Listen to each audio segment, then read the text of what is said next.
I'm Naima Latif. And if you're watching this, that means you're one of the 4.6 billion people from around the world who are using an electronic device to talk to people. In these times, people are using the internet to talk to everybody: friends, neighbors, family members, co workers. People are on their cell phones and computers all day long. Now, if you're in business, that is great news. That means you can sell your products and services all day long and never have to leave your home. All you need is a media connection, somebody to connect you to an audience. And that's why I'm talking to you today. We produce programs, and our audience members are people who shop. They buy clothes, food, beauty supplies, cleaning supplies, home repair, transportation services, childcare services. Whatever you're selling, they need to buy it. We're your media connection. Just follow this link, and tomorrow you can sit back and relax at home while your business is making you money.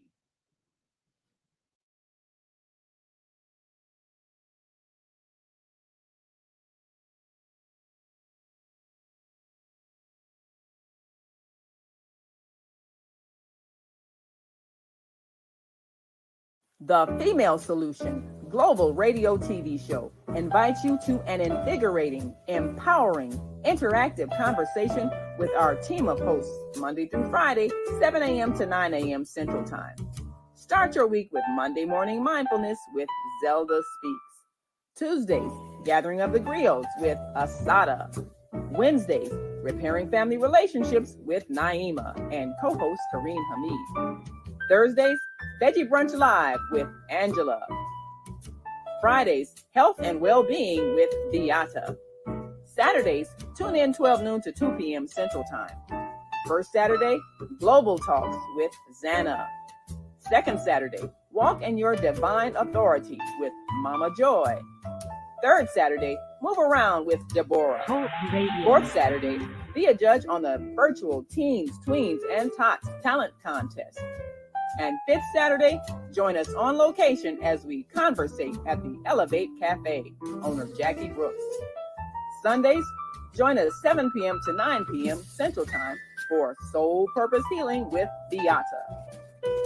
Go to thefemalesolution.com to join us on our video or audio live streaming platforms. Listen at www.blogtalkradio.com/the-female-solution.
Call in on the Blog Talk Radio Network, 515-605-9325, or call in and comment on the On Air Radio Network, 727-731-5192.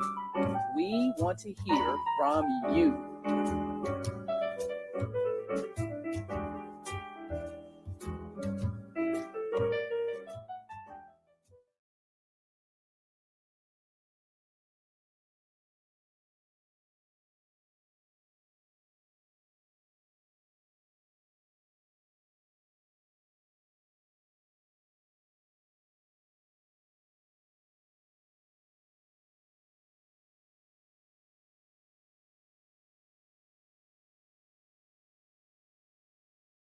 Radio.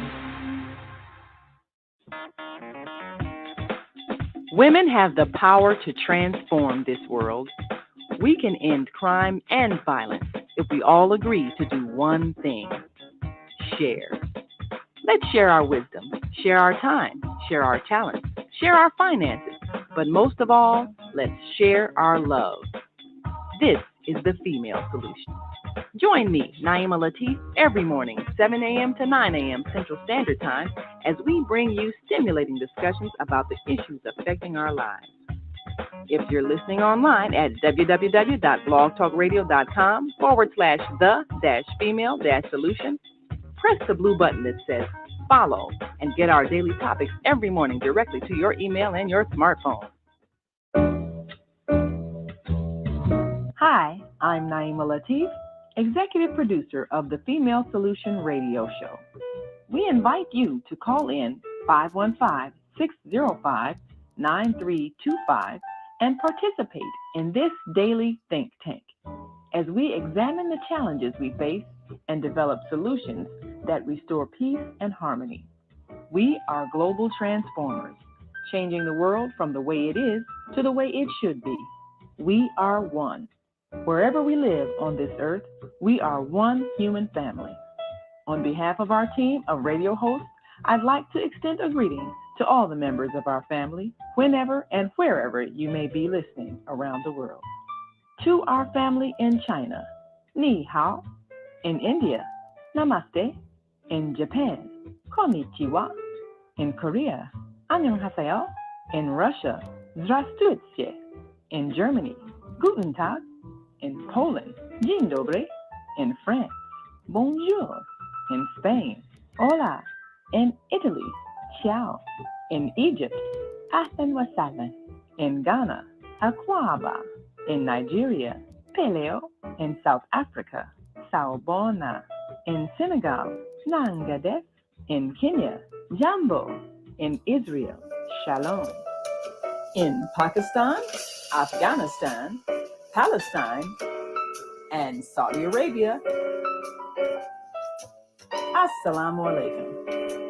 Greetings, and may peace be upon you all. Join us live on the On Air Radio Network. Call 727-731-5192. We want to talk to you. Hello and welcome to Global Talks with Zanna.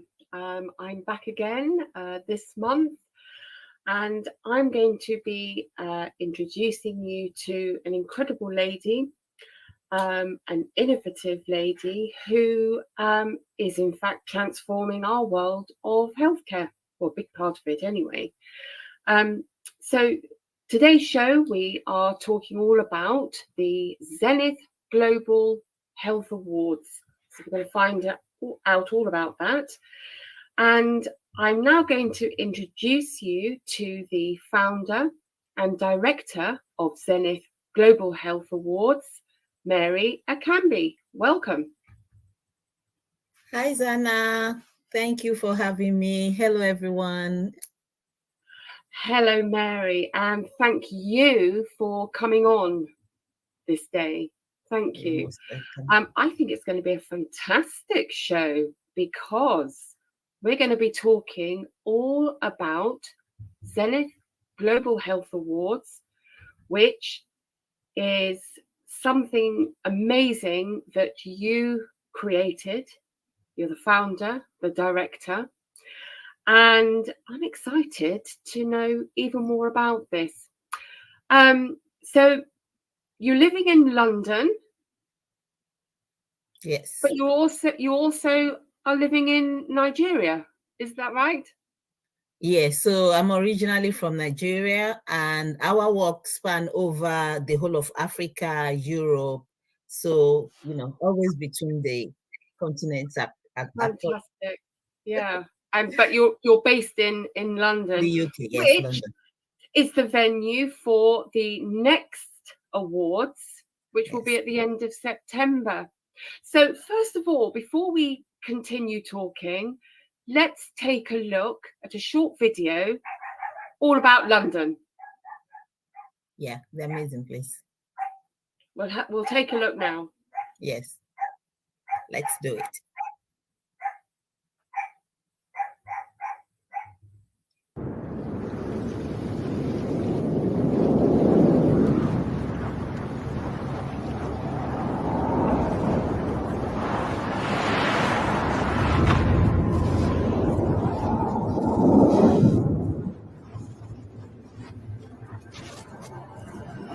Please mind the gap between the train and the platform.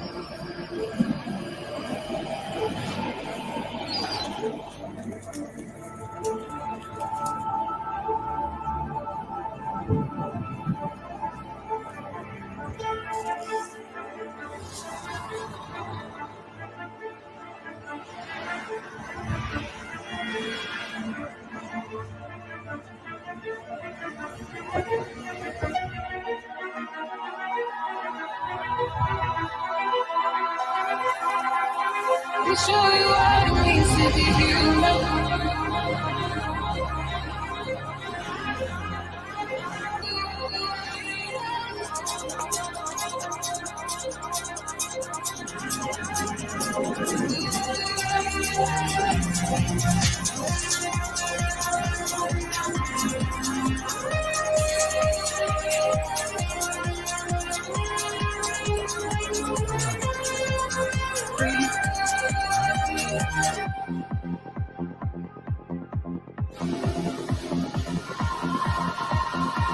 Just stop for a minute, breathe, heart beating like crazy.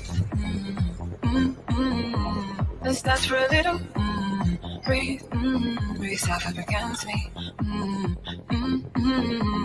And I've been on your mind, breathe, having a baby. You've been trying to fight, breathe, whatever you're feeling. Let me show you what it means to be human. Whatever you want to do with me.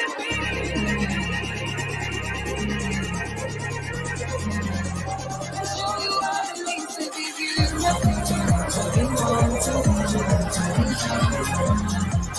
show you what it means to be human. To show you what it means to be human.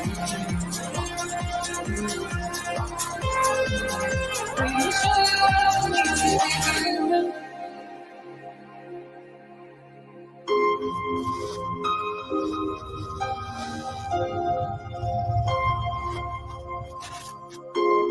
What it means to be human.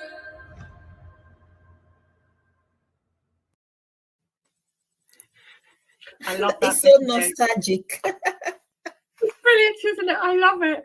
I love the City of London, though. It has so much to offer. What a fantastic place to visit. Yeah, and what a is. fantastic city to host the Zenith Global Health Awards, which is just one of them. Before we start talking about Zenith Global Health, I'd like to know a little bit more about you. A little bit more about your history in the health industry, because you are one fascinating lady.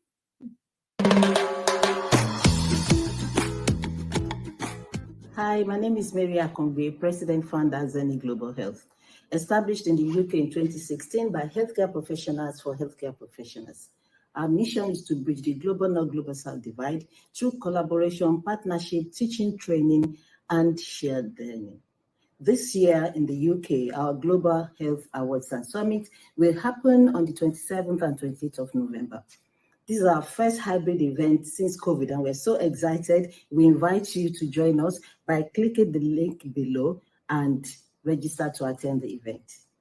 Also, on the 20th of September, we will have our award ceremony to celebrate and recognize the groundbreaking work that healthcare professionals do from across the globe.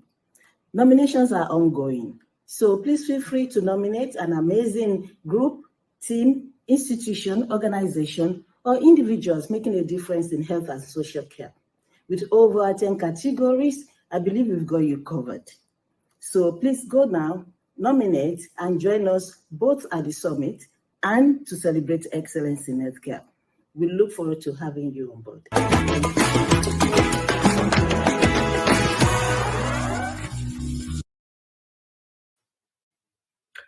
We're going to be saving the date throughout the whole programme. So for our audience throughout the programme, we are going to give you as much information as we can, where you can access website, social media platforms, and so forth.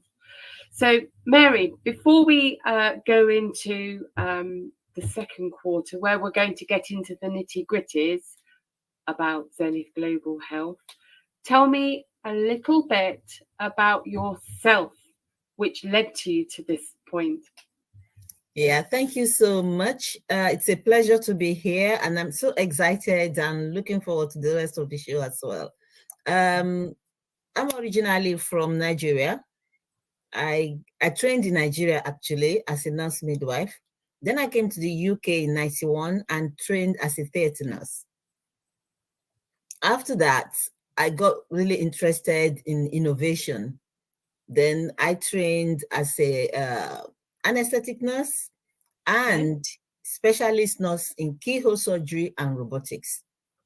Wow. That, you advance over the years as, we innovatively go into health technology, blockchain, and the rest of it in healthcare.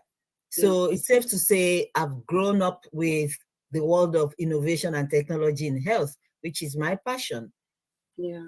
In doing all of that puts me at the forefront, where we do master classes, we train people from all over the country and from across the world as well. Then I had the insight into the fact that in healthcare, we do amazing things, but we do them in silo. What can we do to bring everything that we do together, have a platform where we can share, we can collaborate, we can learn from each other, and in doing so, bridge the global North, global South divide and foster health equity. So that was how Global Health started. And in meeting all these amazing people, I've been involved in transforming health in Africa for about 15 years as well, in teaching, training, upskilling. So in doing all of that, we met some amazing people. Again, we realized that in healthcare, we don't sing our praises like our colleagues, our creative colleagues. So we started the award ceremony. And the purpose of that is to look around. We encourage people to nominate because we cannot reach everybody. Find people who are doing great things, either individually or as a group team across healthcare, not just a group, across healthcare specialties and institutions, and then showcase them so that other people can see, be encouraged, and know that no matter how difficult it is, you can still achieve greatness. It's possible. So that's how the Global Health Awards and Summit came about 8 years ago, almost 9 years now. Next year will be our 5th year. Yeah. And then in 2020, we were invited to do the same thing in Africa, based on my work around Africa as well. So next year in Africa will be our 5th year, and we go to different countries. Yeah. Fantastic. So currently, where's your main focus amongst the African countries? Yeah, so this year we've just come back from Ghana, and what we try to do is to cover, the whole of the regions. So we've done West. Actually, we started in Nigeria, of course, Yeah. and then Yeah. we've been to Zambia, to Senegal, Ghana. Next year we're going to an island called Cape Verde. And Okay. so the idea of being in a region is so that the people in the surrounding countries can, showcase their work, can attend the summit, and then can, participate in the award ceremony as well. So that when we're in a certain place, we give maybe 3, 4, 5 other countries the opportunity to be part of what we're doing. And we've been fortunate that some of our people in our network from UK, US, UAE, they go with us to Africa and vice versa. But we believe that we'll be able to reach more people, showcase more people on the global platform if we move closer to them. Fantastic. So currently the emphasis is, I guess, particularly West Africa. Yeah. And then am I right that over the years you will start to spread eastward to Central, East Africa, and then South Africa region? Yeah, Central Africa. Yeah, we have, because that's the idea that and another thing is we have partners from, across the continent. And so we can always partner with them either for knowledge sharing or even for the summit and the awards. Yeah. Okay, fantastic. So currently, the interests in Zenith Global Health, well, obviously they're global, strong in the UK, strong in the USA as well? Yes. Or is already strong in the USA? Yeah, so in the USA, we're building our network because we've had participation from people from the USA over the years. And so we are building our network. We haven't actually been fully established there, but we've got our foot in the door. We've got partners there. We've got our network expanding there.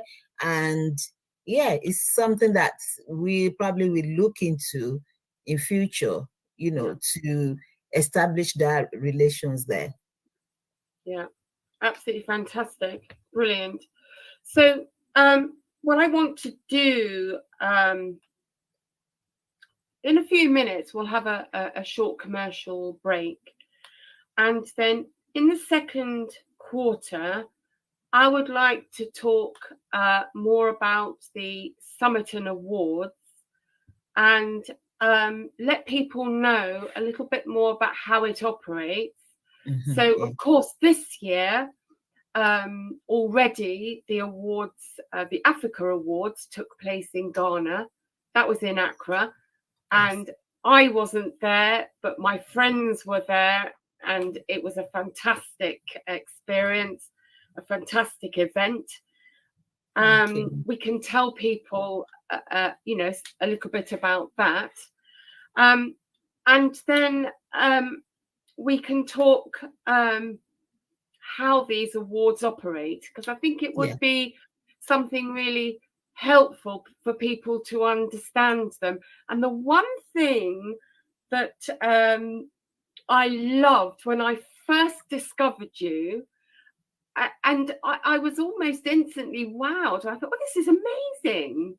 I mean, there are all sorts of events like this all the time, but I was just drawn in to Zenith Global. Yes. And it was how it was described as the health industry version of the Oscars. I thought that was brilliant. Yes. Yeah. So I just think, in life, don't we need some razzmatazz? And it creates it creates exposure, doesn't it? Yes. So the awards and the ceremony, and also I think it would be very good for us to talk about what the summit is all about. Yes. Because that was something at first I thought, well, what's a summit? I didn't. Well, is that the awards? Oh no, that's not the awards. So what we will do is get into the nitty-gritties of how this is structured so that people can get a much stronger impression of how it's operating and therefore how it's expanding. Yes. Yeah, We that could would be talk a great. whole lot more. That'll be the next part. So yeah, I think what we will then do in the Q3, we'll go on and talk about the London Awards, because we've got a lot to say about that, haven't we? Yes. Oh, yes. Oh, yes. I mean, it's nearly upon us, so we've got lots to say, lots to do. And you've been doing a huge amount of work. I Yeah. call you the Globetrotter, because you're always everywhere, on a plane, off somewhere. So I do know how hard you work. I think you're incredible. Absolutely brilliant. So what we're going to do now is go into a commercial break. When we come out of the commercial break, we are going to start talk about the global awards, and we'll perhaps focus on the Ghana event in Accra. Show people Okay. that Yeah. about. Definitely. Yeah, that would be great. Yes. See Brilliant. you in a bit. Yeah. See you in a minute. Yes. The Female Solution Global Radio TV show invites you to an invigorating, empowering, interactive conversation with our team of hosts Monday through Friday, 7 a.m. to 9 a.m. Central Time. Start your week with Monday Morning Mindfulness with Zelda Speaks. Tuesdays, Gathering of the Griots with Asada. Wednesdays, Repairing Family Relationships with Naima and co-host Kareem Hamid. Thursdays, Veggie Brunch Live with Angela. Fridays, Health and Well-Being with Beata.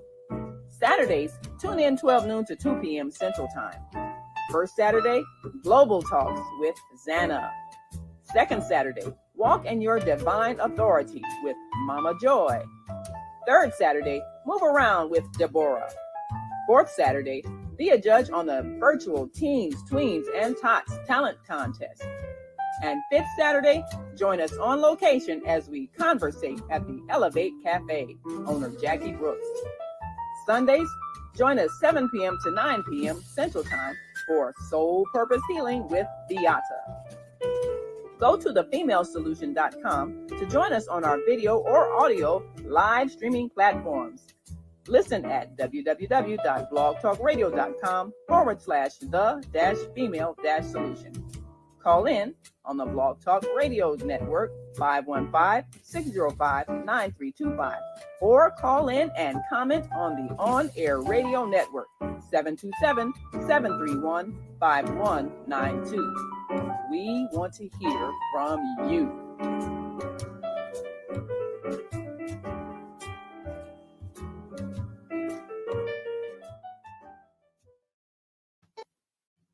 Welcome. Urine leakage? Gentle Bloom gives you confidence without cost. Long hours of protection. Absorption zone. Elastic waistband provides comfortability. Helps you lead an independent and active lifestyle.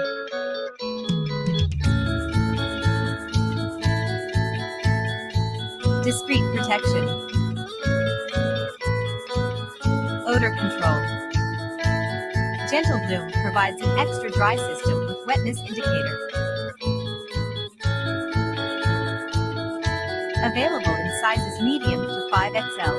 If you're a care home, pharmacy, hospital, or a medical wholesaler, please reach out for quality without the cost. Welcome back this time. Thank you. Urine leakage? Gentle Bloom gives you confidence.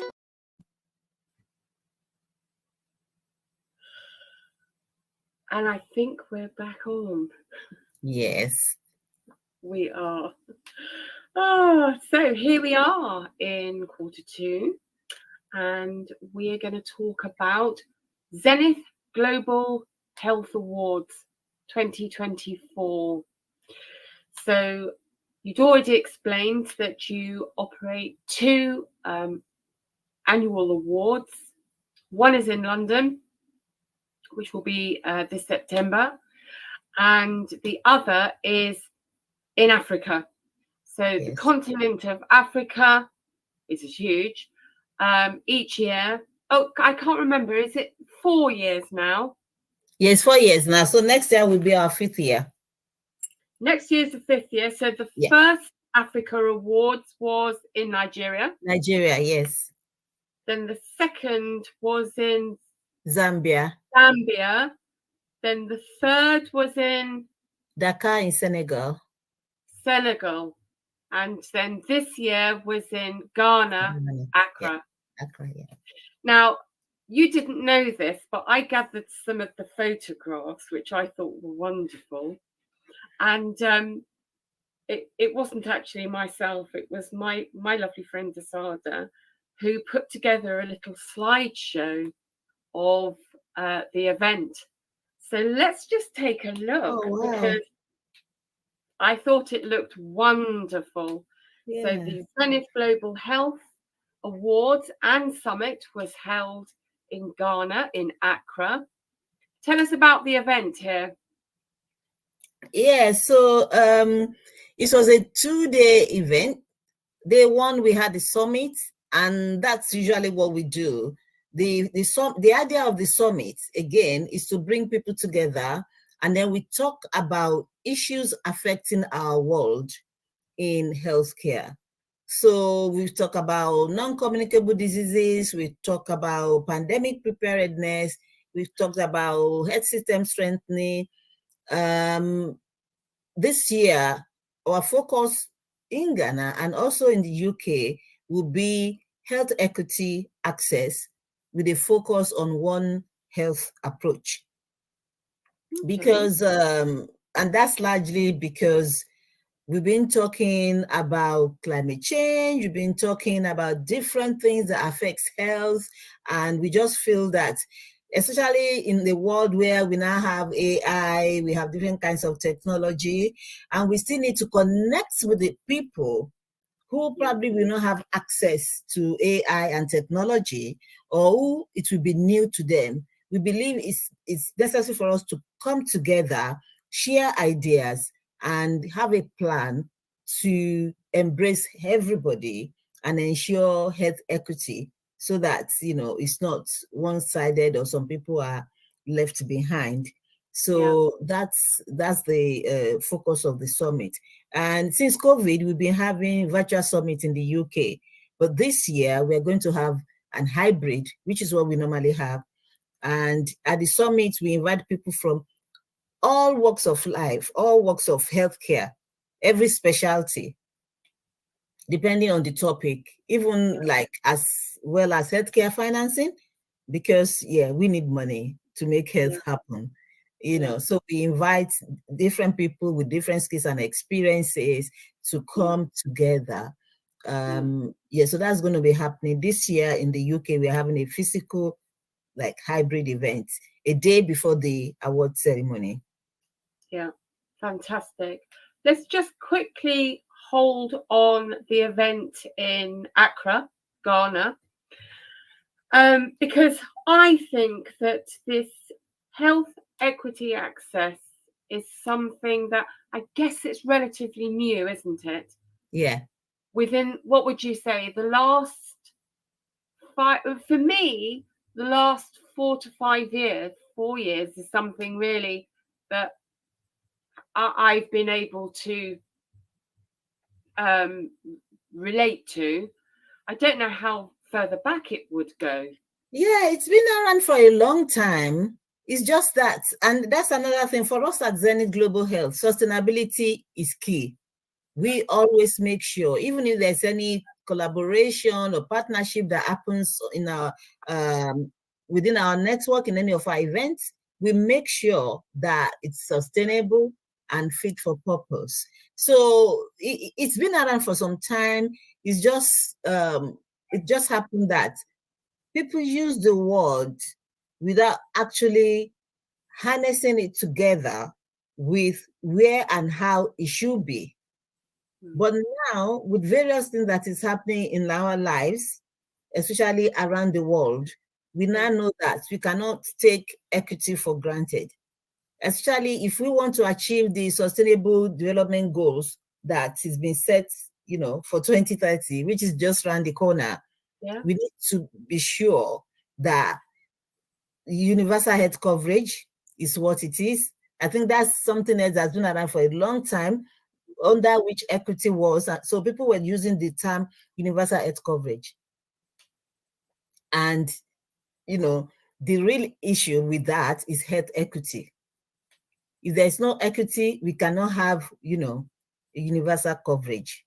And with universal health coverage, there are different aspects and different projects, everything points towards health equity as well.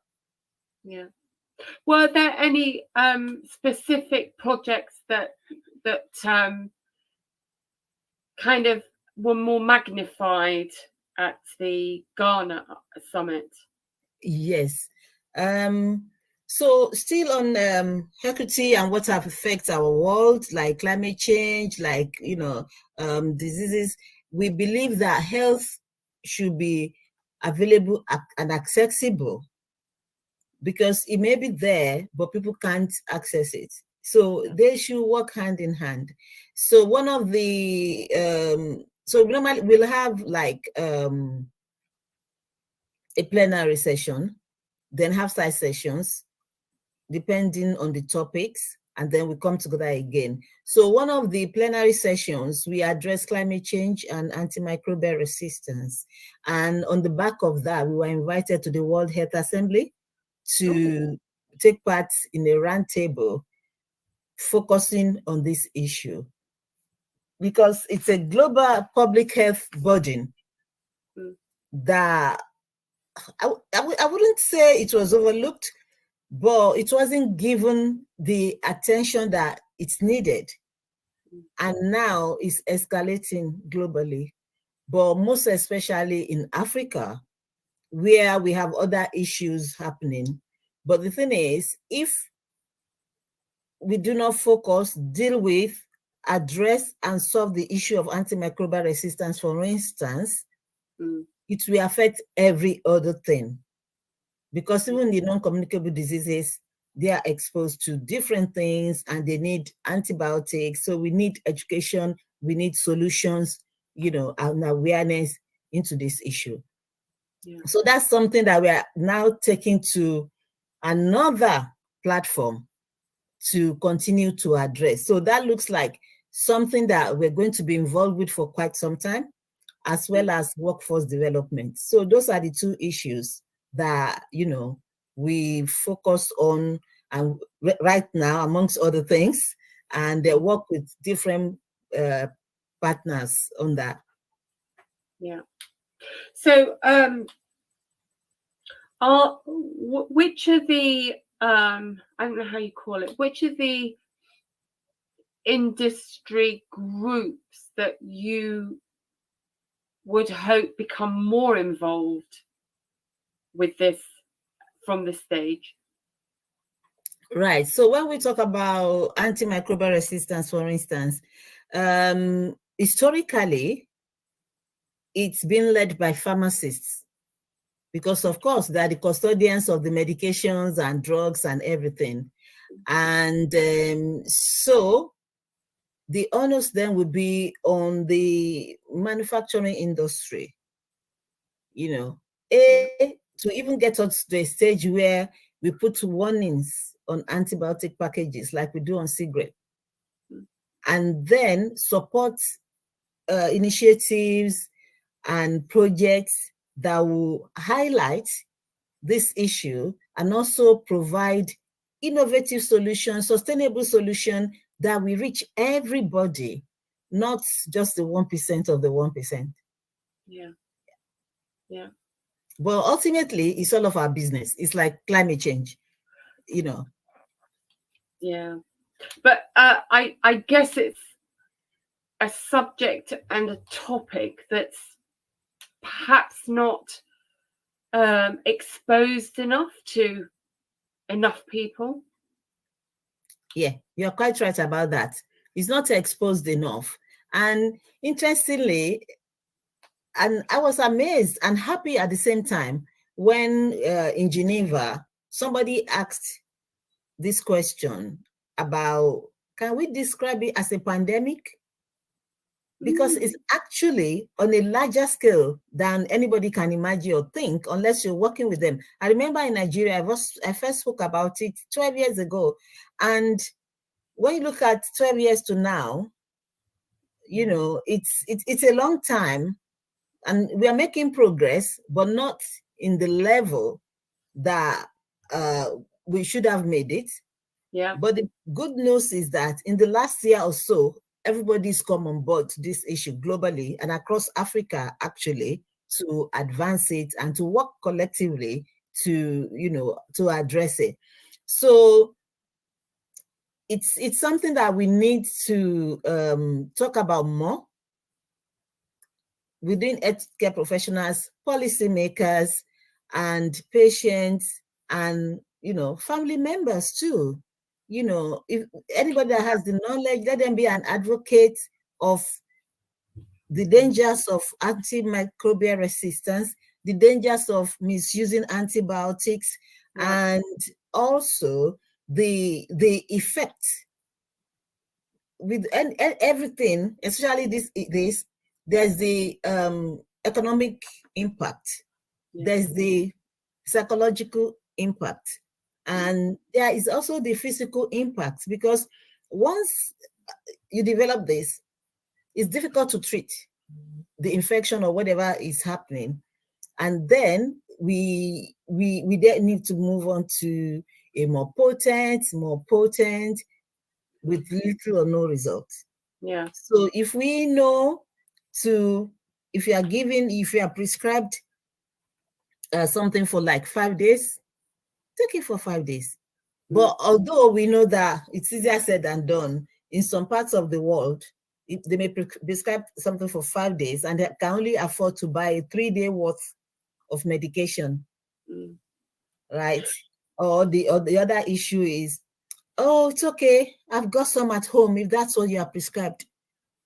You know, so there's lots to do.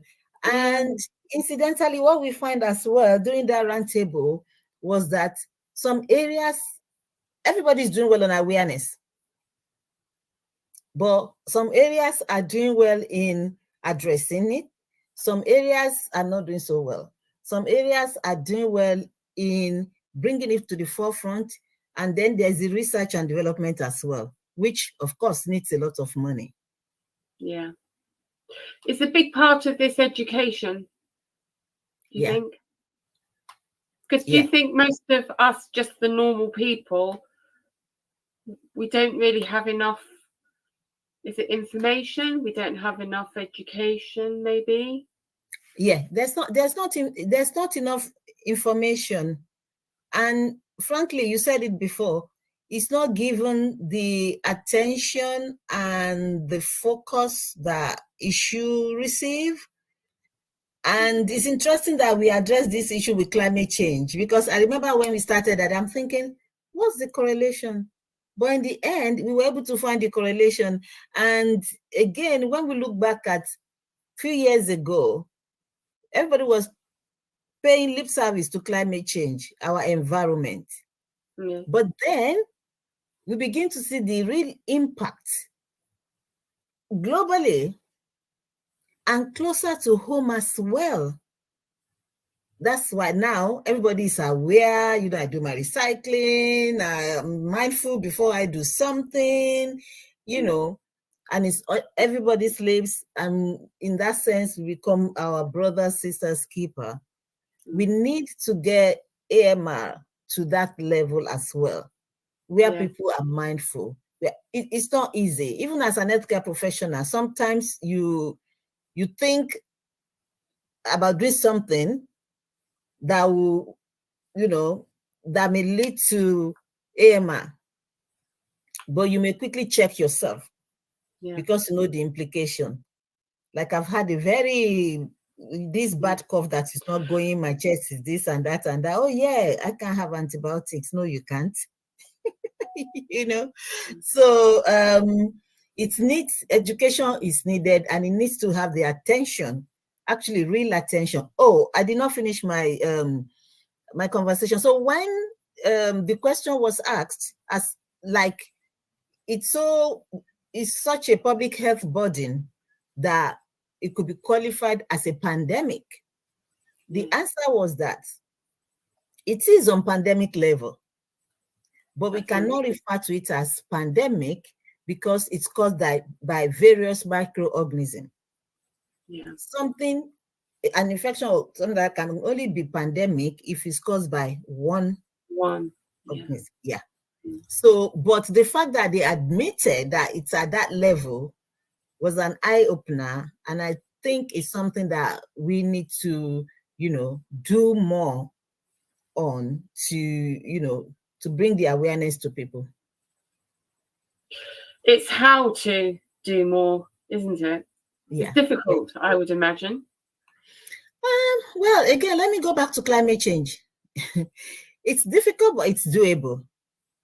I mean, even our children are concerned about climate change now because they know that, actually in Ghana, and I'm not sure if it's in that slide, one of the people in the panel, on the climate change panel, brought like a countdown timer.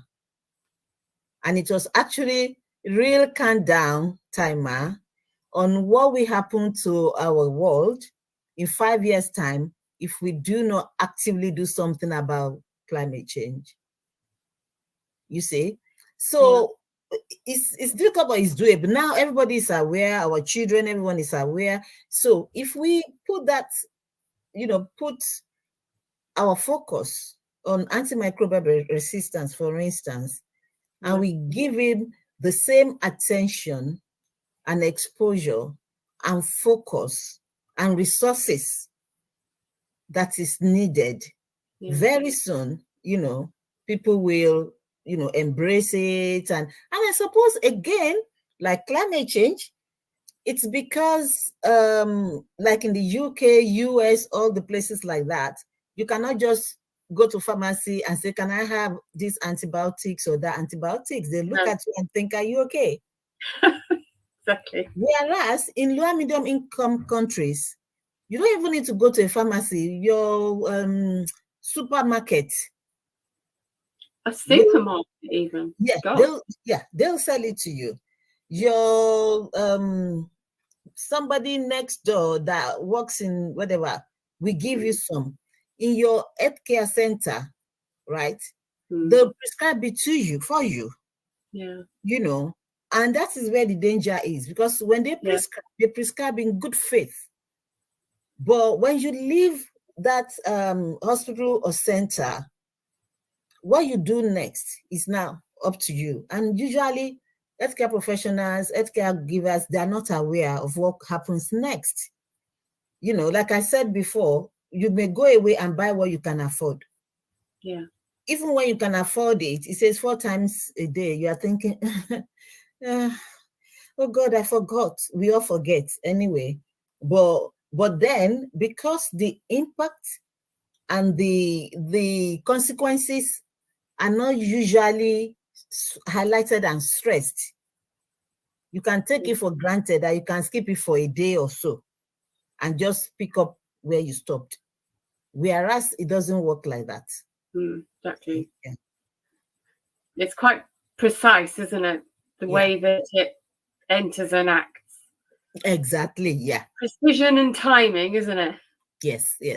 Because at a point in time, the concentration will go down in your blood system, and then that's when you need your blood next dose to bring that up. But if you let it there and next dose and next dose and next dose, that's a different story.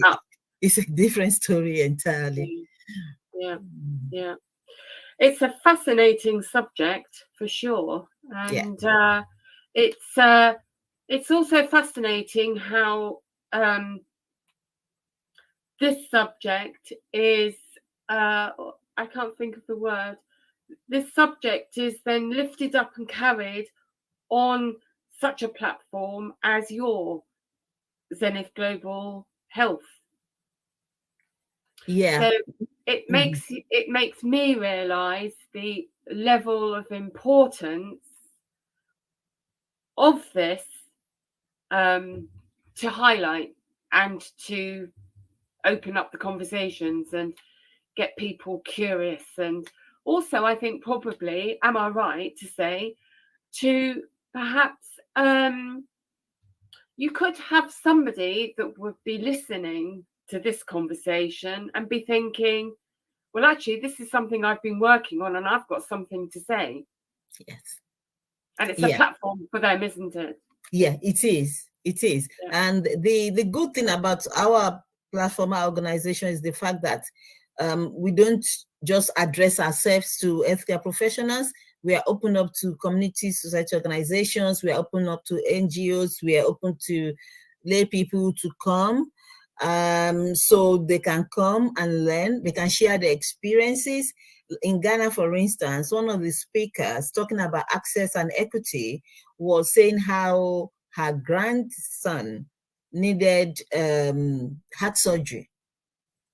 Yeah. And we know for a fact that heart surgeons are not only scarce in low middle income countries, but the cost is phenomenal. You know, so she shared that she was emotional and she was happy about the fact that these issues are being addressed, the issue of equity, the issue of healthcare financing, the issue of collaboration and partnership. And in there, we had another organization that facilitates surgery for children with cardiac defects. So we were able to say, oh, okay, you're doing this. We have some people in our network who are doing this. And can we bring you together? See, maybe they can even do, you know, like a clinical mission, or maybe make a donation, or, you know, support you in a way to do more, since you are doing this already, you know. So, so like you said, is that anybody listening, watching, or thinking that actually, I've been thinking about this, I've been working on this, I didn't know it's at this level. I just thought it's something that I need to address in my department or in my institution. Yes, please come on board. We're always happy. We're always looking for people to collaborate with and to support and to signpost and partner. Yeah, absolutely fantastic and innovative people. It doesn't have to be medical related, does it? Because health has so many different branches, doesn't it? Yes, yes. Maintain, it does. Yeah. To raise the bar. Yeah. Yes. Because there are a few different people that I chat with that they are about health, female health, for example, female sanitation health is massively important, because the implications of women not being able to access products and healthcare causes immense problems, doesn't it, with their health? Yeah. Infections and self-esteem, you know. So the mental health, physical and then mental health. Exactly. So, and it's interesting how something that we would think as simple as not having access to sanitary products, we have all of those effects on people, you know. And that's another good thing these days about health, education, awareness. People are beginning to join the dots and make a link between things that we used to take for granted and the impact on our health and self-esteem and well-being and family. You know, because if we have a daughter, for instance, who couldn't go to school, as parents, we begin to feel bad. We think we failed them, right? It may be a situation where people can even use money that's supposed to be for food just to make this girl, you know, feel good, continue her education. And the same thing with boys as well. They have their own issues as well. So, I mean, we have people who support young people in general, you know, on education and support for different things. Yeah. Like the guy who was the host for our summit is a youth leader. Okay. And he was so fantastic. Everybody was, happy with him and everything. And he was, in fact, he sent me a message yesterday, and we were proud that we were able to give him that opportunity as well. Yeah. So people that are perhaps listening to us talking about these, I think, very important subjects, they could be thinking, do you know what?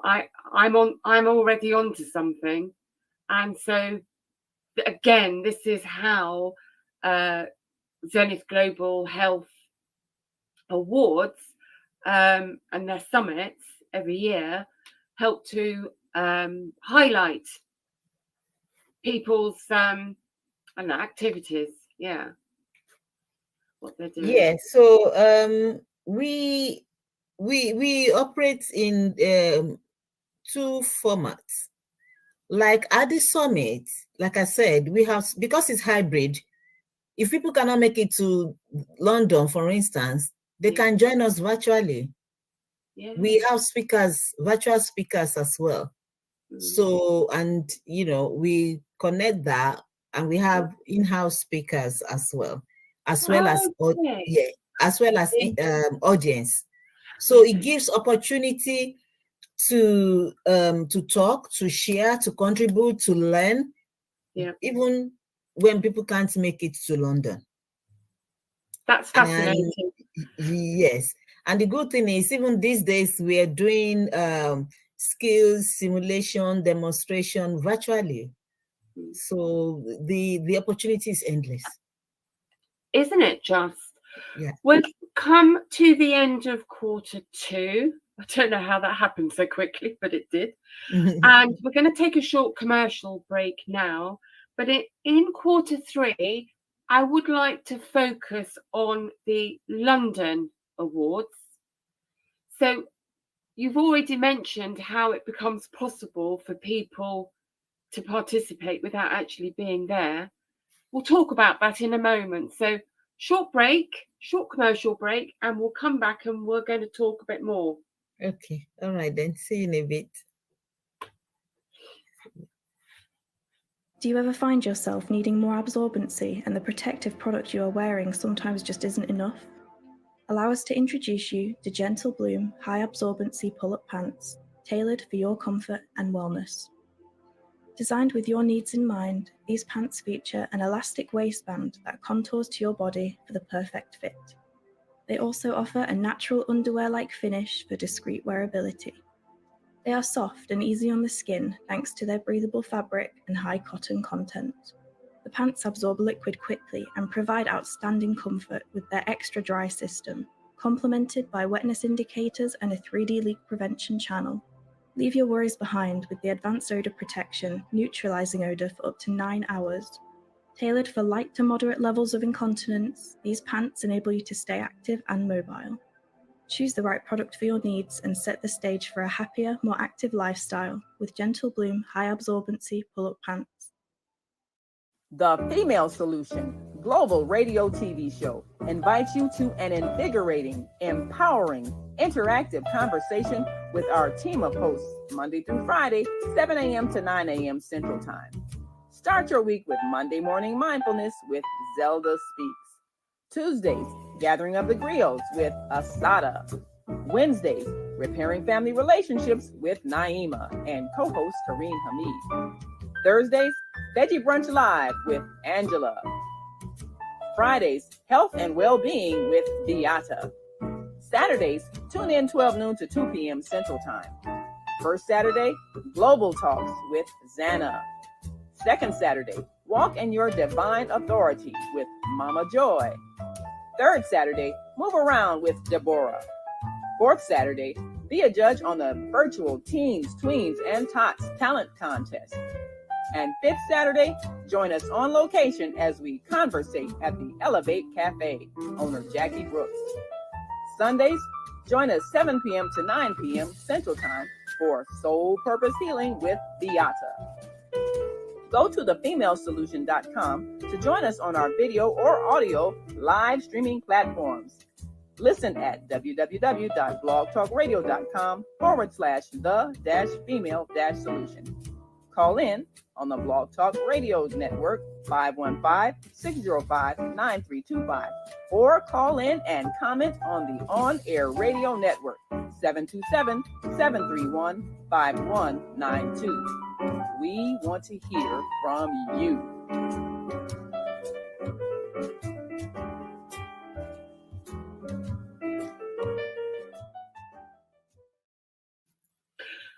Welcome back.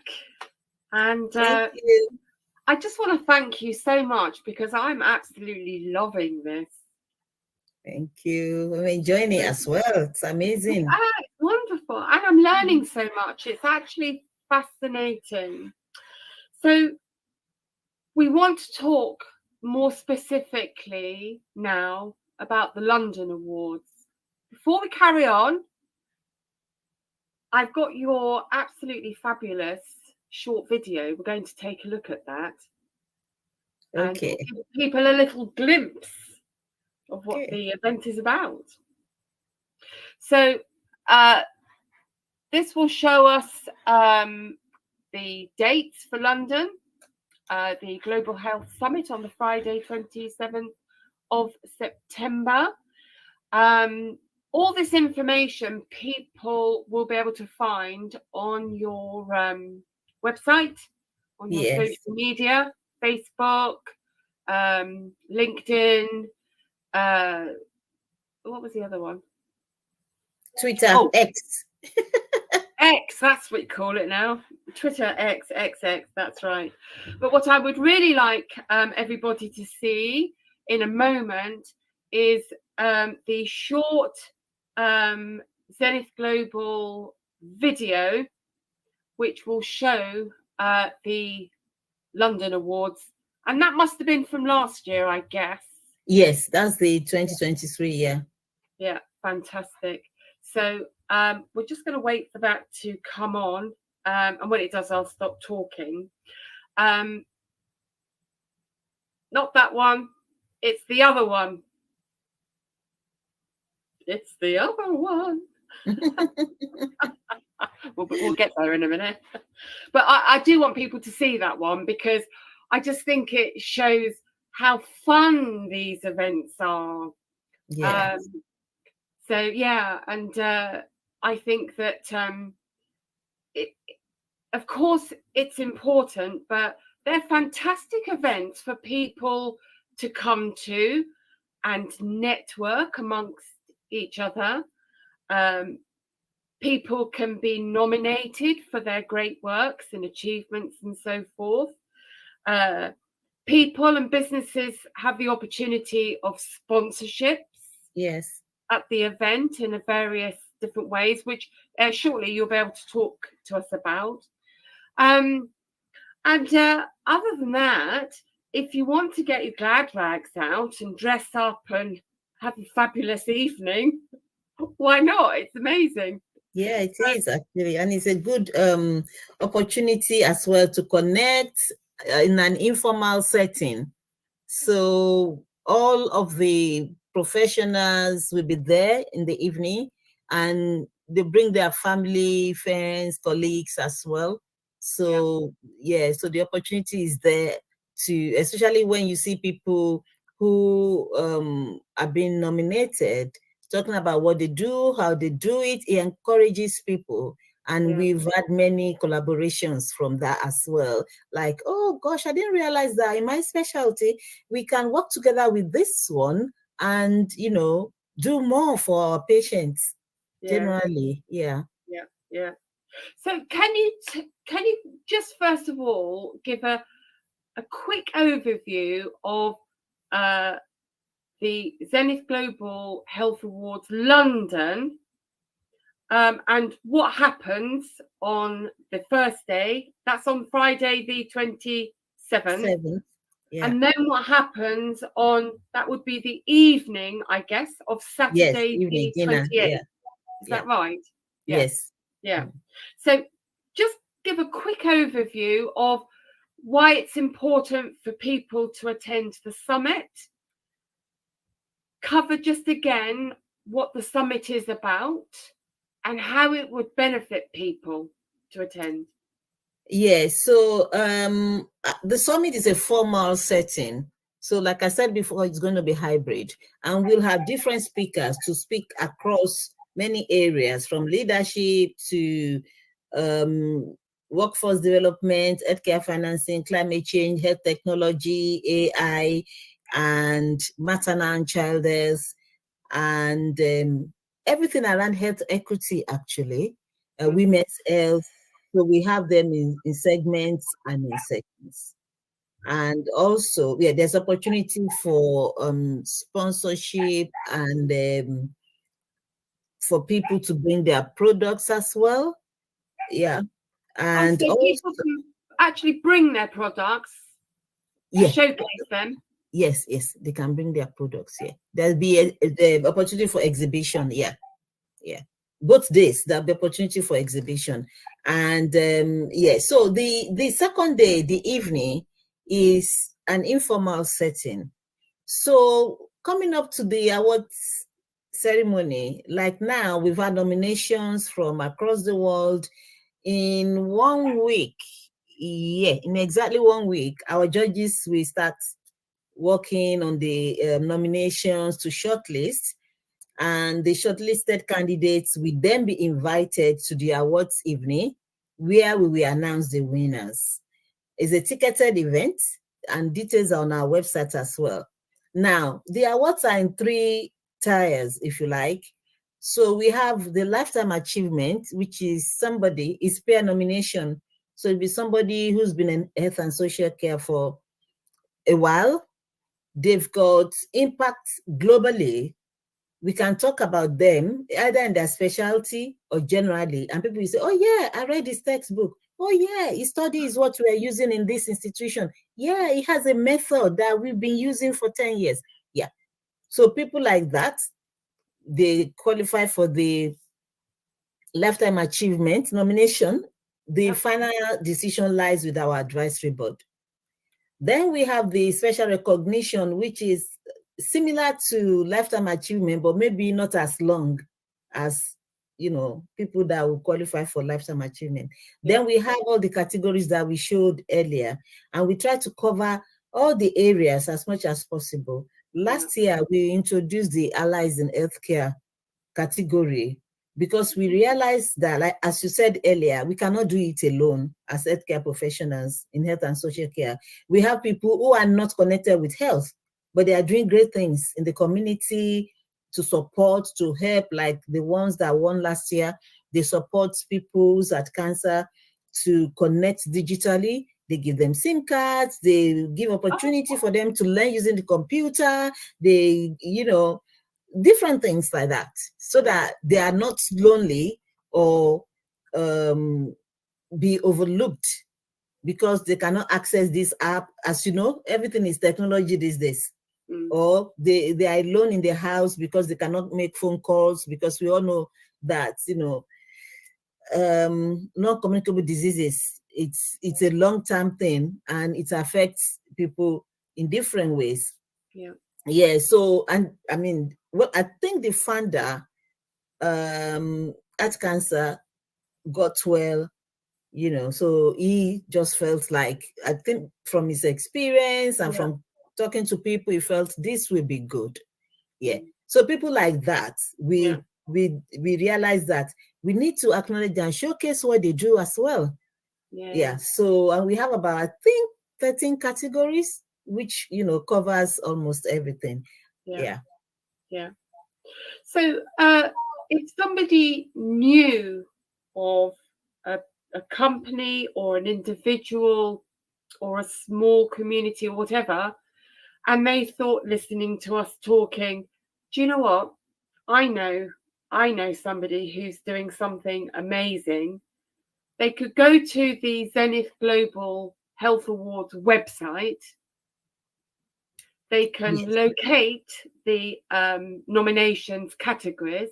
Yes. And if they weren't sure, they could message you and say, look, I want to nominate this, but I'm not sure which category, and you would be able to advise.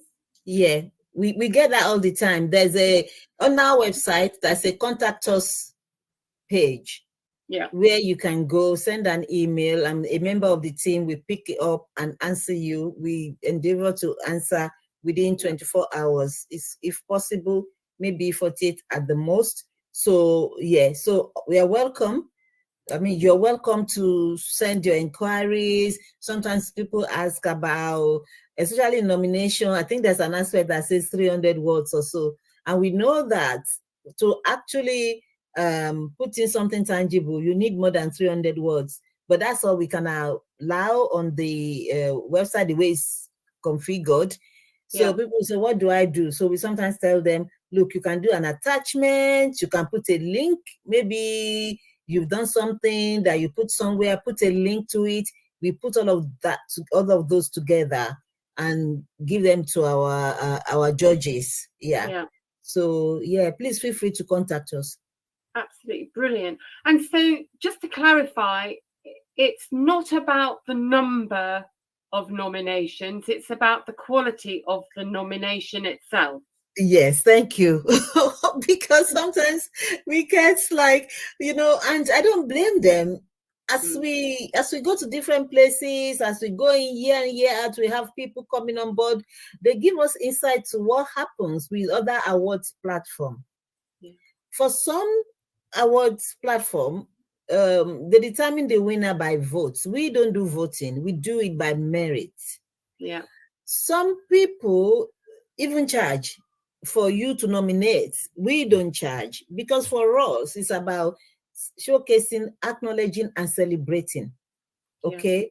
And we want as many people as possible that are doing great things to be able to come forward and be part of it.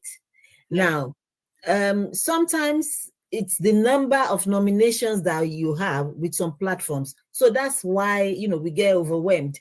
And so we always say that, look, you can nominate yourself for maybe 2 categories or so, but it's only 1 nomination. For instance, I can do excellence in nursing and midwifery and do health technology, because those 2 are my areas, they cross. That's fine. But I don't need 20 people to nominate me for excellence in nursing and midwifery, 50 to nominate me for, no. Actually, it disqualifies. Yeah. Yeah, and we try to, when we see that, we try to, because in the form, there is your email, nominators' email number. We try to send email to them and say, look, this is the policy and things. And then self-nomination is allowed as well. We encourage self-nomination because sometimes we know it's going to be on merit. Yeah. So, yeah. Yeah. So just to clarify, if, for example, I have created a charity and I wanted to shout about it, I could nominate myself. Yes, you can nominate yourself. Yes, self-nomination is allowed. Yeah. I haven't created anything, by the way, but I know, hypothetically, and who knows what will happen tomorrow. Exactly, who knows? So anybody that's listening to us talking here, if you've created something that you're passionate about, however new, put a nomination in for yourself. Yes. It doesn't have to be coming from somebody else. I'm right, aren't I? Yeah. Yes. Self-nomination. If somebody else knows about a person's what's the word? Innovative creation, then then nominate that person and say as much as you can about it. Exactly. And the other thing is we ask for more information. If you are nominated or you nominate yourself and we see that, okay, what you're doing is great, but you haven't really given us enough, before we pass it on to the judges to give everybody a fair chance, the coordinator or somebody from the team will send an email and say, please, can you tell us more about what you've done? Can you add maybe a link or testimonial or project or anything that you've done to support your nomination? Because sometimes we find, because our judges will look at everything. They'll find you on social media. They'll find you in a research gate. They'll find you different places. They'll look to make sure what is on is what you've done, you know. And if you've done something, you haven't put it there, and the other reason we ask that is that sometimes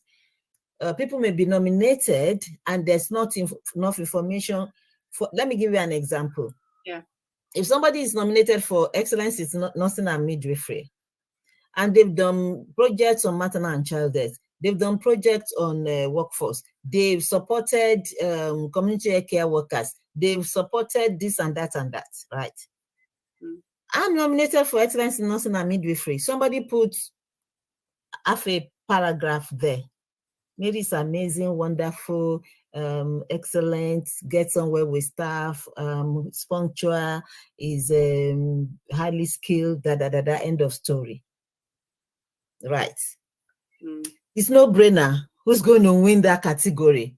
Yeah. But because we don't know Mary, but if it talks about my work in global health, my work with transforming health in Africa, my work with systems, my work with workforce development, service improvement, you know.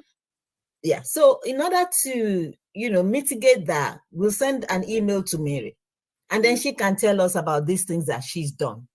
Yeah. And then we pass it on to the judges. But sometimes we don't even hear back, or they even put another half a page. I'm just saying this to encourage people and to give an idea the importance of actually putting on paper things that you have done. This is not the time to feel shy or think you don't want to be proud. Please be proud. We want you to be proud. Be proud. Yes. Be proud, shout. You've got to tell the world. Otherwise, you can't help the world, can you? Exactly. Yeah. Absolutely fantastic. Brilliant. I want to talk a little bit more about nominations because we haven't got much time left, have we? It's true. Time goes fast when you're having fun. I don't know. Well, when do nominations close? I can't remember. Yeah, so nomination closes on the 14th of July. So it's about a week. Yeah, 8 more days. Next Yeah. Sunday, isn't it? Pardon? Well, next Sunday, I think. Next Sunday, yeah. So nomination closes next Sunday at midnight. So we've got, who's midnight though? UK midnight or all the midnights?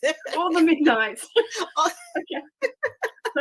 All the midnights. So what I'm saying in effect is that your nominations will still be valid on Monday. So that's why it's all the midnight. So your midnight. Yeah. Brilliant. All the global midnights. All the global midnights. So we've got millions of midnights. Make sure you get your nominations in, guys. So I just think this is a fantastic opportunity. Get them in now. The links are everywhere. The links are on our LinkedIn. The links are on Twitter, X, via the website, and everywhere you have at a glance that one page that will tell you all the categories. And when you go to the website, you click on a category, it will tell you what we are looking for and how you can qualify. So Brilliant. So there. Brilliant. How fantastic. Right. In quarter 4, because we haven't talked about sponsorship. Oh yes. I think that's brilliant though, because you must have sponsors already. Do you still look for more, or do you still we always look for more because we're a social enterprise. So we're very grateful for our sponsors and partners and nominees. because when they come, they bring their friends and family, they buy the tickets, and it helps us to offset, some of the costs towards Yep. the event, because what we do is we make it as grand as possible because we are celebrating excellence. So it's in a 5-star hotel, it's a 4-course meal, we have drinks reception, we have entertainment, saxophonist, different things to make it enjoyable and near Oscar enough. Absolutely, of course. Can't wait for the red carpet. So, this is one question I wasn't really sure of. So, because we have the annual Africa Awards, which will be a different country each year, and every year we have the London Awards, which is every year always in London. Now, could you have an African project, but you want to highlight it at London? Can you do that? Oh yes, we can do that. That's why we're global. So you don't have to wait for the next Africa one. No, we don't have to. It. Yeah. For instance, like you said, I've been all over recently. So after one of our headline partners was from Morocco, right? And after I came back from Geneva, I was invited to Egypt. And I've been invited back to Morocco, Rabat this time, and then South Africa. Now, in effect, in any of those places, we can hold either events. Yeah. We've been invited to the UAE, so it's going to happen there at a future date, which we will announce and share the details, everything on our website.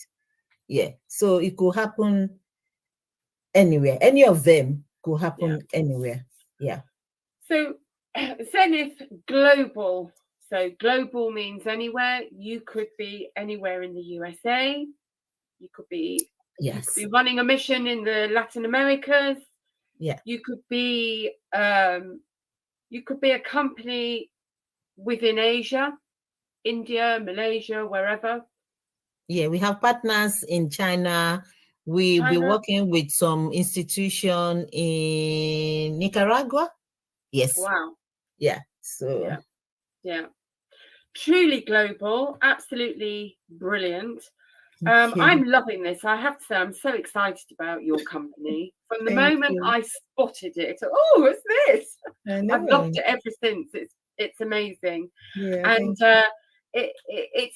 it is in constant growth, isn't it? Constant growth. So you're getting bigger and bigger, and your community, if you like, is getting even more worldwide. Yes. Which means that your audience is constantly increasing. Yes, it is. It is increasing. And the good thing is that when people come, they look and they see the diversity. And I think that is, if we were in business, we'll say our unique selling point. That is something that is unique to us. That is something that draws people to us because they know that they can be there and feel at home. Last year, somebody said, I don't know, I can network with the world under one roof.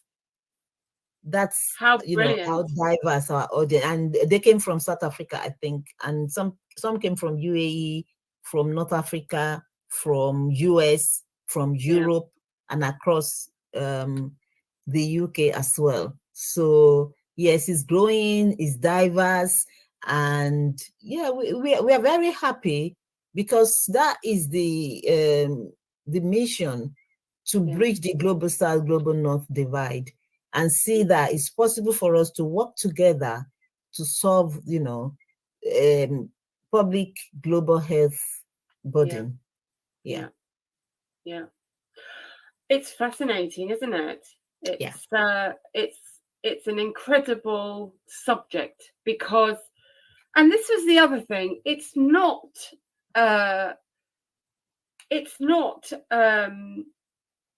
something that's just subject to business and companies needing growth.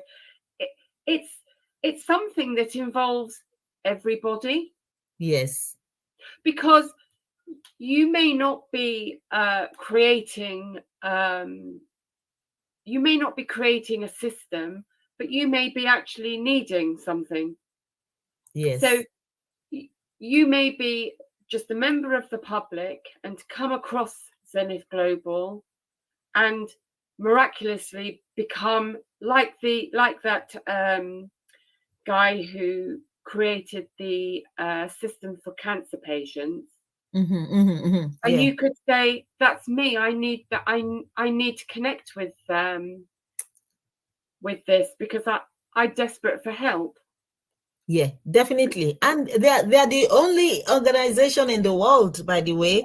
So they're a good organization to partner and connect with. And they are looking to expand beyond UK as well, because what they are doing is fantastic. There's somebody else in our network. She lives in the UK and she supports people when they, especially women, when they go for their treatment, scans, everything, supports them with childcare, support them with counseling, support them with the mammogram and things like that, you know. Yeah. So there's connection and correlation in what we do. And it's important, yes, for people to be aware that these services are available. Brilliant. Awareness is so important, huge. Yeah. Because that's what this is all about. It's to benefit people globally. Yes. Brilliant. Yes. We are going to go into a commercial break. We promised our audience to show a wonderful glimpse into the London event. So when we've gone through the commercials, we're going to be entering quarter 4, which is the last quarter. It's gone really fast. We're going to, so please, audience, look forward to this little video because I absolutely love it. And you'll be wanting to buy a ticket, I'm sure. Yes. And then we're going to talk about sponsorships, and we're going to talk about buying tickets and so forth. Okay. Okay. So see you in a moment. See you. Thank you. The Female Solution Global Radio TV Show invites you to an invigorating, empowering, interactive conversation with our team of hosts Monday through Friday, 7 a.m. to 9 a.m. Central Time. Start your week with Monday Morning Mindfulness with Zelda Speaks. Tuesdays, Gathering of the Griots with Asada. Wednesdays, Repairing Family Relationships with Naima and co-host Kareem Hamid. Thursdays, Veggie Brunch Live with Angela. Fridays, Health and Well-Being with Beata. Saturdays, tune in 12 noon to 2 p.m. Central Time. First Saturday, Global Talks with Zanna. Second Saturday, Walk in Your Divine Authority with Mama Joy. Third Saturday, Move Around with Deborah. Fourth Saturday, be a judge on the virtual Teens, Tweens, and Tots Talent Contest. And fifth Saturday, join us on location as we conversate at the Elevate Cafe, owner Jackie Brooks. Sundays, join us 7 p.m. to 9 p.m. Central Time for Soul Purpose Healing with Beata. Go to thefemalesolution.com to join us on our video or audio live streaming platforms. Listen at www.blogtalkradio.com/the-female-solution.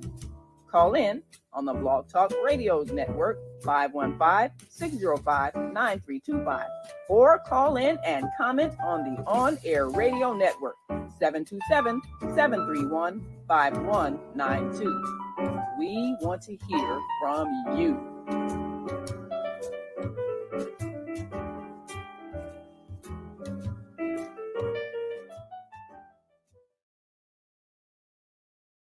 Welcome to Zenith Global Health Awards. Tonight is a special night.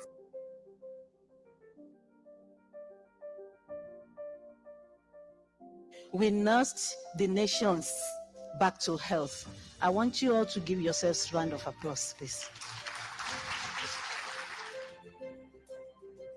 Patient training is one thing which has been my passion from the very beginning, because that is the way you can change other people's life.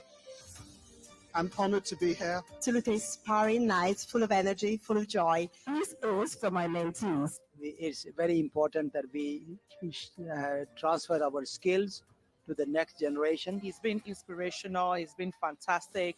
The atmosphere is mind-blowing. The energy, the fire, everything, the happiness, the joy. You can see everybody is celebrating together, and that's how it should be, really. I have won the Rising Star Award, which is really exciting. Understand that I can actually come from a place like Ghana to come to the UK to come and practice nursiness, to be recognized and make a difference.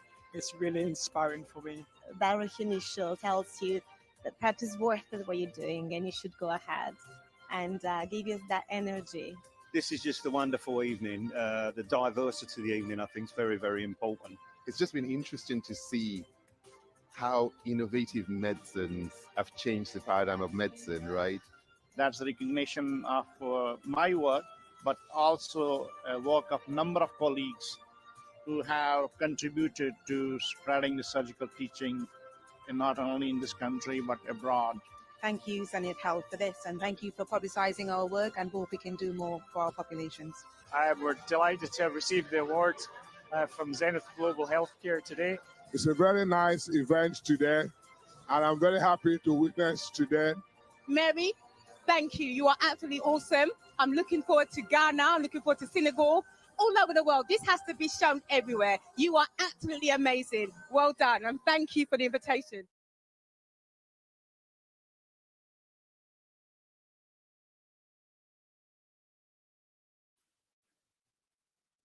Oh, welcome back, everyone. Oh, wow.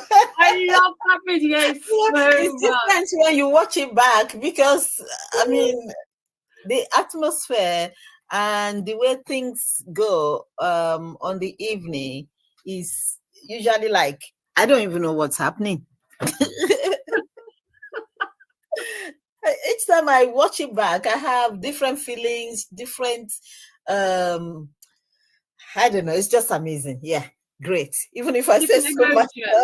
An emotion. Fantastic. We have, what I'm going to do now, I just wanted this opportunity in this last quarter now. It's going really fast, isn't it? We might need an extra hour. But anyway, we just need this half hour to clarify everything. So we've talked about, so we really need to focus on London. So end of September.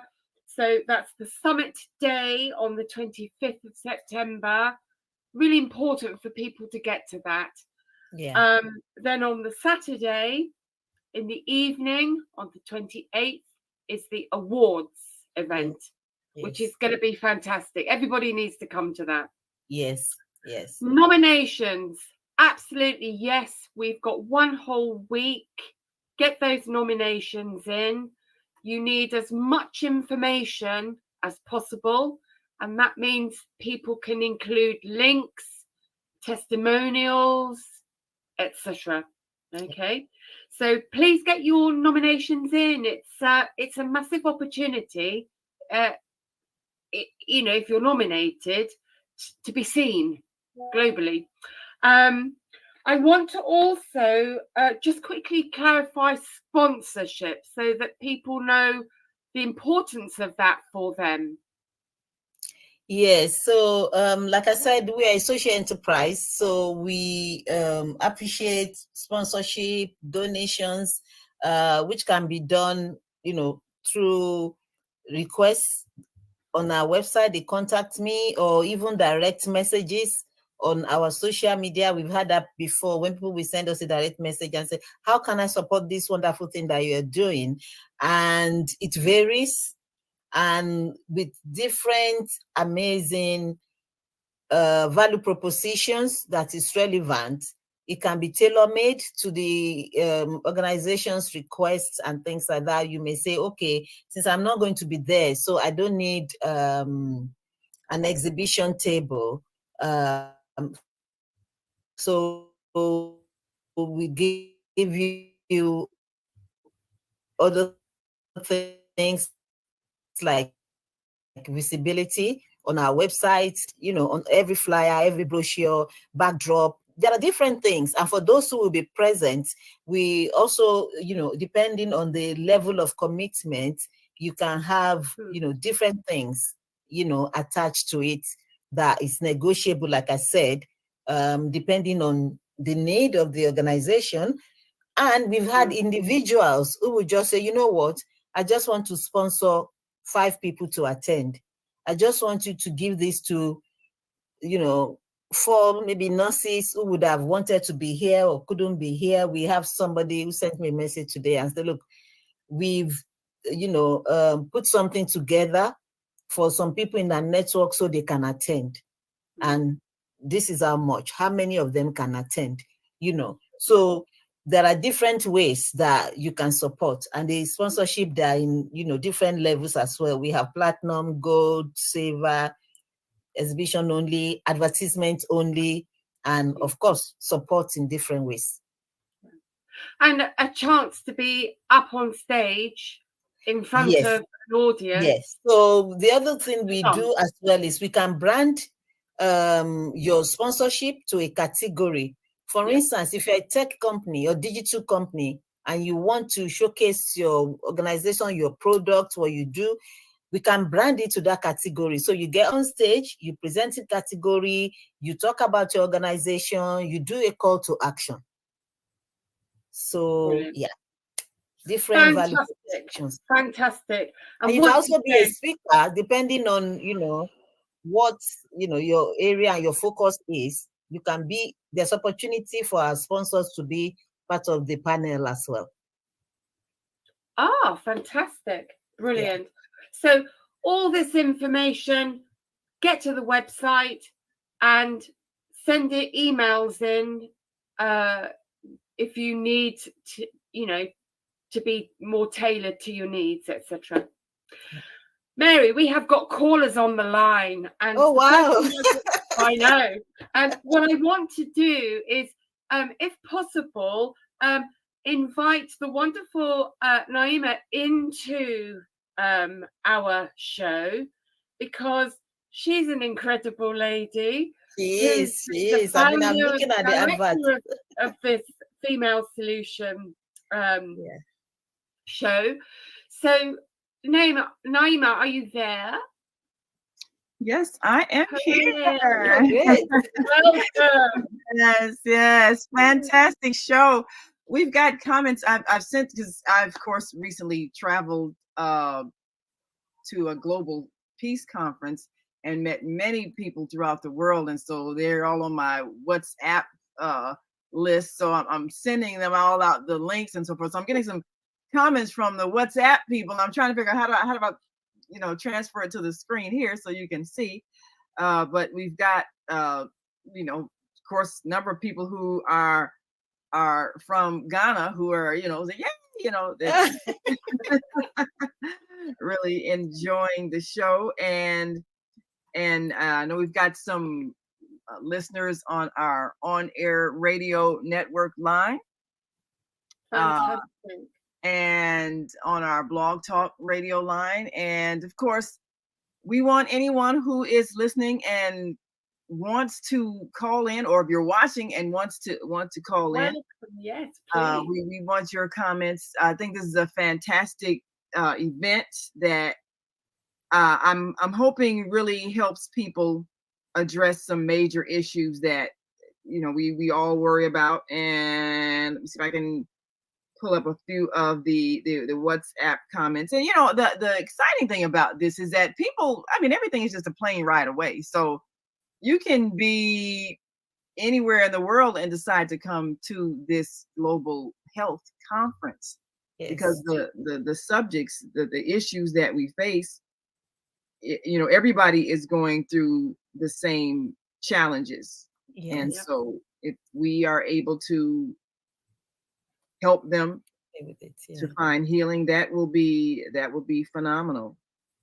But of course, I did want to let me open the microphone for one of our guests. Minister Plump, are you still with us? you can unmute. And in the meantime, while he's unmuting, let me unmute the mic for 773-798. You are live on the Female Solution. Speak loudly, please. It sounds like you're in a crowded location, so please amplify your voice. You're on Global Talks with Zanna. Go right ahead.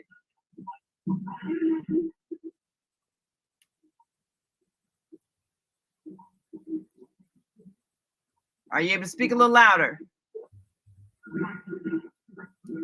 I'm sorry, they've got a lot of background noise. Well, we're going to have to wait until they can get to a quieter place. And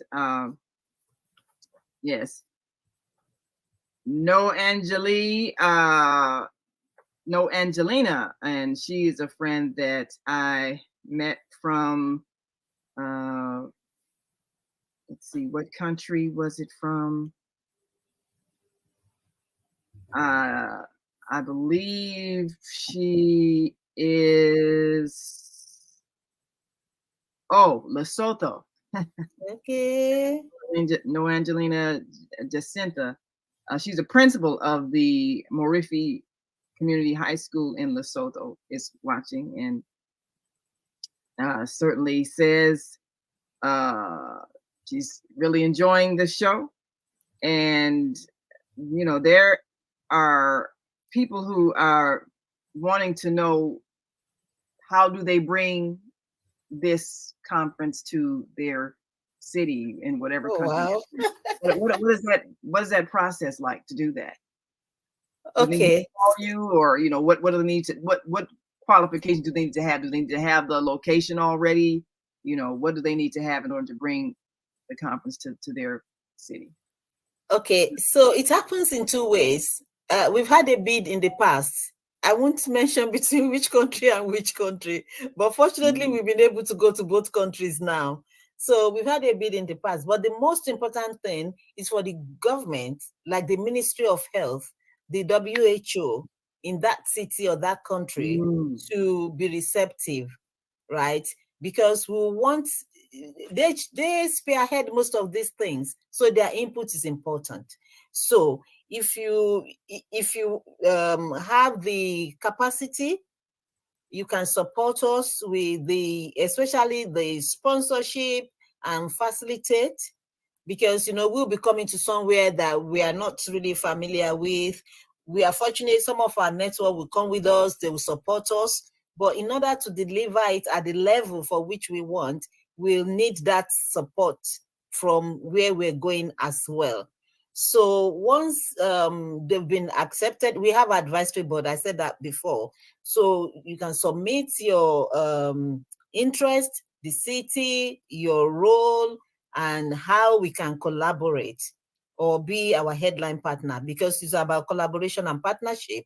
Then our advisory board will look at it. We have meetings with you. We all tailor, share our vision and what we expect, what you expect, and then we take it from there. So it's not difficult really. It's just to have a nurturing environment where we can have successful summits and the awards. Yeah. Well, that is fantastic. Yeah. I can definitely see a need. And let's see, we've got a comment from Deborah, who's saying, from our third Saturday host who handles all our travel. So if we have people wanting to attend the global conference, she can help them out with travel. She says, no matter what our language, we all have the same mental, physical, and spiritual issues and could benefit from the same solutions. Global is the answer. Love the show. Yes. Thank you, Deborah. Yes. So that it also brings me to a question.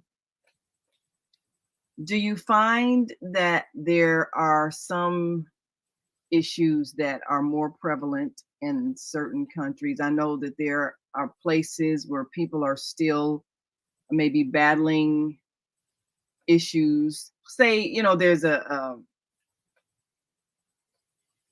things like, I don't know, malaria that might be prevalent in certain areas, or what is it? What the other that outbreak somewhere, swine flu that broke out Yeah. somewhere.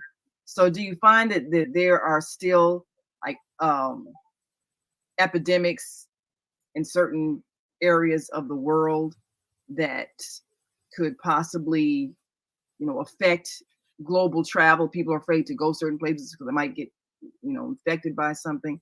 How do we deal with that? Yeah, so that was or is still one of our focus, the border porosity and how we can strengthen that. And thankfully, most of these endemic, pandemic situations have reduced drastically. The issue is that different things then spring up all the time. And that is where the preparedness comes in. So if a country or continent or region is prepared, they will have the knowledge to handle these things before it becomes, a global public health problem. Now, in everywhere that we go, we always work with the Department of Health, both here in the UK and whichever country we are going or the region, to see what is endemic, because that is important, and to see if there's any incidents. And so that will help us prepare, number one. Number two, it may inform us that maybe that is not an area to go at the moment. Now, in some areas, for instance, you have to have your yellow fever vaccination before you can travel to the destination. Some areas with malaria, I can say that, we've overcome that to a larger extent. And again, it's about prevention, it's about being aware, because we may not know that even that in some areas where it's not pronounced, it may be endemic and we don't know. So it's about being prepared, it's about being aware. Like I was looking at one particular place, and what we were looking at from the information from Department of Health is, okay, if anybody falls ill, what is the closest thing, what is available, what is not available. So that's how we try to overcome that. We look at what is going on in each region, and then we make informed decision. And when people want to travel as well, we look at required vaccination, required prophylaxis, like malaria prophylaxis treatment, and all of that. Again, thankfully, waterborne diseases are reducing. And again, there's a way of preventing that with what we eat, what we drink. And usually our events are, they are held in hotels and relatively safe areas. And even in traveling, we make sure that, like if they want to do a group travel, like sightseeing, we go to reputable company, and we use reputable transportation from the hotel to venue, or we make sure we put all of that in place so that our people can be safe and be reassured that they are well looked after in that sense. Well, that's good. That's good. I think that's maybe a lot of the concerns that people have as they travel to these kinds of things. But then, something that's waterborne or airborne, air doesn't really have a boundary. We might draw boundaries. Exactly. My country is your country, but air circulates all over the globe. So is there, you mentioned there a way to maybe curtail some of these things. Is there a way to limit the spread of airborne diseases, because air has no boundary? And is there some kind of way that we can teach people to be more conscious of what they're doing that could put an illness out in the air so that everybody's affected by it? What kind of educational things can we do for that? So that is consciousness. Actually, we have to drum that consciousness into people's mind that if you do this, you're not only exposing yourself, because the thing is, like you rightly said, when we throw germs into the air, some of them come back to us. It's not just about the people around or the people who will be affected. Some of them come back to us. So when we, highlight and stress the importance of being conscious of what we do, our actions, you sneeze, little things that we've been taught. You sneeze in an handkerchief, or, you even take care of your health. You have a cough that is lasting more than 3 days. Don't treat it as a cough. Make sure it's more than a cough, for instance. And, some people still wear masks. And the other thing is, there's a certain culture that when I see them in Oxford Street and places like that in masks, pre-COVID now, I always look at them and think, why are they in masks? But it's part of their culture. It was during COVID now that I realized that, it's part of their culture. Wow, they wear masks. So again, that is, consciousness, being aware of simple steps to take. And also, I think sometimes we can be too polite or afraid. The other day we were coming on the tram and this guy was just, don't care, I don't know. And everybody was looking at each other like, who's going to be the first to get up and leave this carriage? Oh, yeah, that's another one. Smoking in public places. Yeah. When I went to China, I noticed that, like, I think people wore in some masks. instances, The pollution is so bad. we can politely say, are you okay? Our people here, they master that one. Are you okay? Are you okay? And do you want a tissue? Do you want... I hear that gentlemen in those days, they carry handkerchief to give ladies when, they... That might be a thing to do when people sneeze. So maybe we carry a box of Kleenex and, because like I said, we look after ourselves as much as looking after each other. And if people are aware, the simple fact that when you do that, you inhale back some of these germs and they multiply, then, maybe that will trigger their consciousness and, be more proactive about prevention. And then we get, less airborne diseases or illnesses. Yes. Well, I know we've got to go, and we want to make sure we remind people of how they can get involved in this upcoming global health conference, and even contact you if they want you to bring this to their city. Yeah, so the contact information is on the website. Again, we are on Instagram, Zenith Global Health, LinkedIn, Zenith Global Health, Facebook, and X.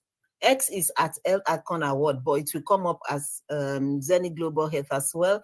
You can DM, you can send email. I think there's a phone number there as well, but I think DM, email will be quicker because, we may not be able to take the call at the time you're calling, and especially because of the difference in time zone and everything like that. So to participate in the summit, to nominate for the awards, because like I said, it's global, we accept nomination from all over the world, and to join us at the awards evening. You see how glitzy and glamorous and happy and, how everybody is. Just send a message. You're all welcome. Together, we can make a difference in the world and turn it into not the way it is, but the way it should be. Like, Absolutely. Oh, you have been absolutely fantastic. Phenomenal. Enjoyed You're every phenomenal. minute. It's been fantastic. It's been fun. It's been educational. It's been informative. And it's been I can't think of the word now, completely left me.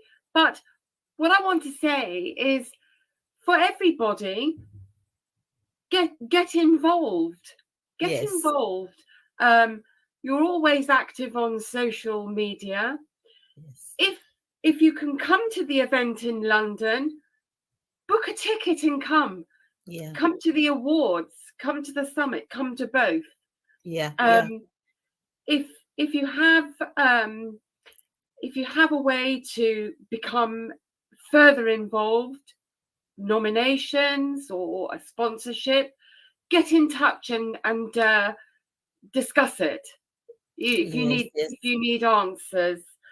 If you have been listening and watching on this show, and perhaps you wanted a chance to say something, ask a question, and you haven't been able to, get in touch via the website or via any of your social media platforms, correct? Yes.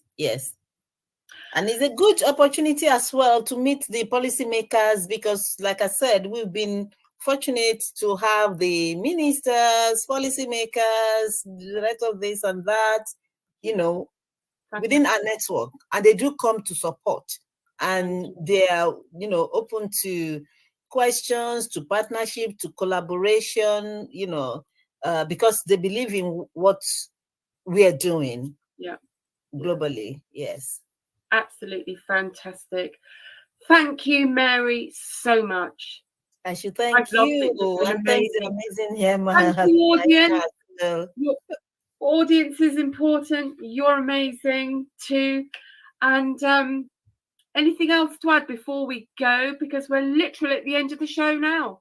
I know. I just want to say massive thanks to everyone that is watching, listening, and also to Naima and the team, and to you, Zanna. I remember when we started talking about it, it's a big, busy time for us, but we just thought, I saw your message yesterday that it's going to be amazing, supporting, encouraging each other. So thank you so much. And I look forward to an update, actually. I love it so much. And we welcome you to join us and look out for more updates because we're going to be having like a membership, networking membership where people can actually meet and collaborate specifically for whatever they want to do. We're working on that. That should be live very soon. Superb.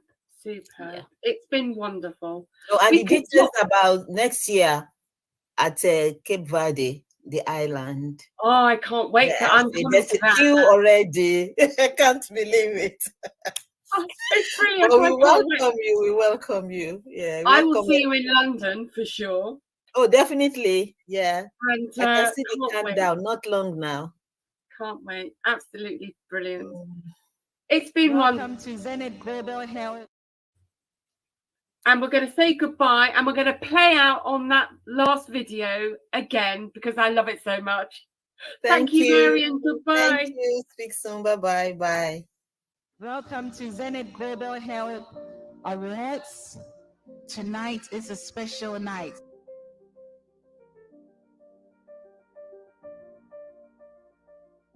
We nursed the nations back to health.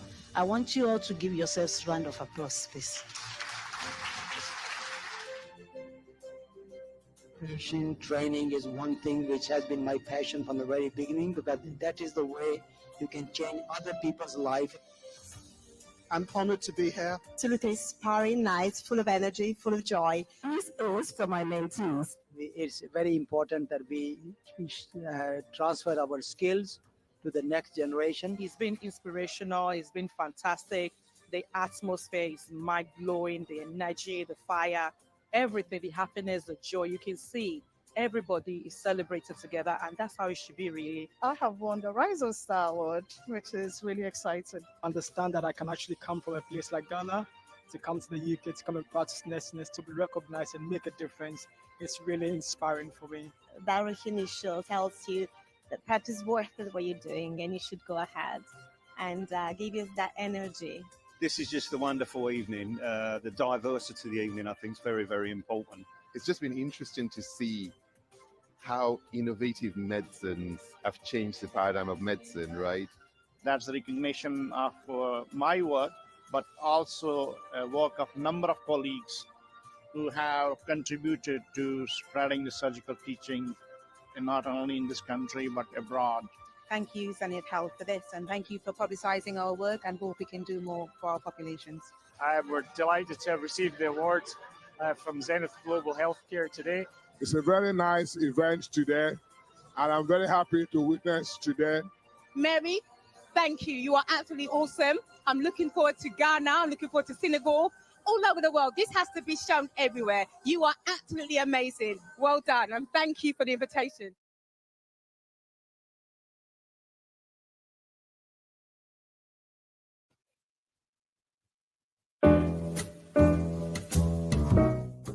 We've come to the end of our show today. If you missed any broadcasts, go to our website for the audio and video archives at www.thefemalesolution.com. On behalf of our team of radio hosts, I'd like to thank all of you who participated in today's discussions. And to our global family joining us from all around the world, we say thank you. To our family in China, xie xie. India, zhanyavad. Japan, arigato. Korea, kamsamnida. Russia, spasiba. Germany, danke. Poland, dziękuję. France, merci. Spain, gracias. Italy, grazie. Egypt, shukran. Ghana, madasi. Nigeria, eshe. South Africa, Ngiyabonga. Senegal, Jaref. Kenya, Asante. Israel, Toda. Pakistan, Shukriya. Afghanistan, Tashakur. Saudi Arabia and Palestine, Shukran. Assalamu alaikum wa rahmatullahi wa barakatuh. Thank you, and may peace be upon you and the mercy of God and God's blessing.